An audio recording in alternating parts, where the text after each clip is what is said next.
Hello and welcome to EKU Then and Now. I'm Doug Whitlock, president of Eastern Kentucky University.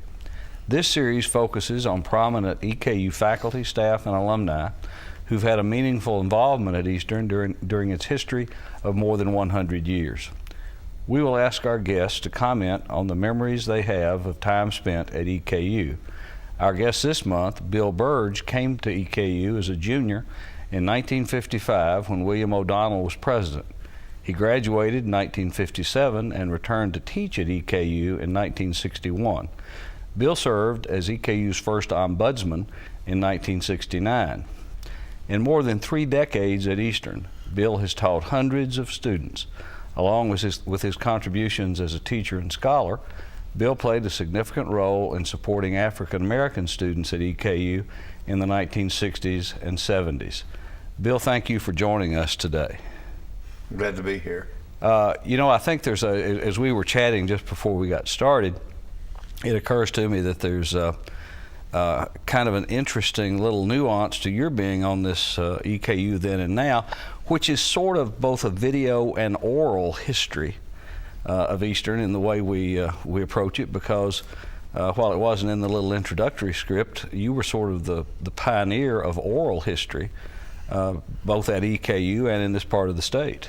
Yeah, there was actually, I was the first director of the Oral History Center here, and I was one of 4 people in the state who were considered to be founders of oral history, although it's a misnomer because really a man from Western was really the starter of it. But I know when they gave awards to us from the Oral History Center Commission, rather, they mentioned me and a fellow from UK, but we weren't nearly as early as a man from Western. Well, that's all right. You'll still always be first in my mind. You know, I started to inject a little personal note when we talked about you having taught. It said hundreds. My guess is it was really more in the thousands of students here, because I was a freshman here in the fall of 1961, about the time you were getting started, and I guess I discovered you early on in my collegiate career as a history major, and I think between undergraduate and master's work, I've got close to 30 hours with Bill Berge, and they were all good hours. I had a history teacher, this lady in high school, that was really an exceptional teacher. And I always remembered her, and I thought to myself, if I could do something like she did, I'd really appreciate it. And so I was thinking about history. I wasn't sure I was going to do it, but I figured I was going to give it a try. And I made arrangements to go to William and Mary when I was getting out of the Air Force, which was in December of '54. But in November of '54, this friend of mine who was stationed with me in Greenville, Mississippi, who was a native of Stanford, Kentucky, he had to come home because his mother was ill, and he wanted to see his mother, and his wife couldn't travel with him because she was pregnant and about to have a baby. And he wondered if I'd come with him. And I asked my wife what she thought, and she said, well, you might as well go, because we were very good friends with that couple, and my wife was about to have a baby too. So the 2 pregnant women stayed in Greenville, Mississippi, and he and I drove up to Kentucky, and we went to Stanford. First time I was ever in Kentucky. And I was, already made arrangements to go to William and Mary, and we were going to go there in January. So we were at Stanford, and his mother was doing well, and he decided to come over to Richmond, Kentucky, to see his brother, who was a history major at Eastern, and a history and phys ed, and he was going to be a coach. And so we came to Eastern on I think it was a Saturday. I don't know for sure. I can't remember for sure. But I went to that building right there. There's a picture on the wall, the Keene Johnson building. And we went into the basement where there was a grill. Yeah. And they had just announced that Eastern's football team was going to play at the University of Omaha in the Tangerine Bowl. Yeah. And those people were screaming and yelling and throwing tangerines at each other. And I thought, man, this is a great place. This would be the kind of place I'd like to go to.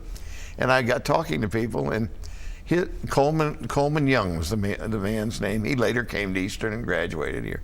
Well, Coleman and I were talking to his brother, and I was telling his brother what I was going to do, and he said, well, you should come here. He said, this history department here is really good. He said, we just got a couple new young teachers, and he told me about Paul Nagel and Bob Donaldson, who were both young teachers here in the history department. And I said, well, I've already made arrangements. He said, yeah, but he says, you should come here. I said, well, I've got a job in Newport News, and I was going to be able to make a go of it there. And he said, it doesn't cost much to go here. He said, the tuition is just $37.50 a semester. You hear so many, when you're around Eastern people, you hear a lot of interesting stories about, how they came to be here. Our friend Jim Bechtold, great basketball player, was on his way to Alabama to play football. That's right. And stopped off here to visit another Pennsylvanian who was here, and then you see how that plays out. Yeah. But the fact Big that Bear saw them playing basketball over in the gym. But you mentioned the history department, and of course, you spent your professional life there. I'm a product of that department, and I think we ought to brag on it a little bit. It has been a very strong history department for years. Sometimes one of the best kept secrets at the institution or in the state. But I was very pleased that at the most recent American Historical Association meeting, our Department of History was one of 7 or 8 that were singled out for special recognition for their excellence. And just as it was when you started there, we've got a lot of very fine young historians there. And when I came back to work, and of course it was being developed before I retired, but the faculty here selected as our quality enhancement plan the development of critical and creative thinking in our students. And I tell a lot of people that that pleased me a lot because that's really the heart and soul of a true higher educational experience. But when I think back over the way you taught me and other people taught me in that history department, that's what you folks were doing then, because that study of history, not just when stuff happened and what happened, but why it happened and what people thought about what happened.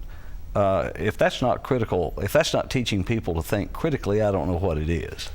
Yeah, I think when I became a student here, I think the history department was light years ahead of a lot of history departments. And teaching, I don't think any of the historians that taught at Eastern thought of themselves as teachers. They still thought of themselves as historians, but they were great teachers. But the very best teacher I ever had anywhere was Paul Nagel, who taught history here. I mean, it was a delight to go to his class, and he was just a delight to. He was a spellbinder as he lectured, and I would listen to him. And former colleagues of his, or not colleagues, but former teachers at Eastern who knew him, like Al Witt in the biology department, he still talks about how Nagel was interesting whenever we would talk with him.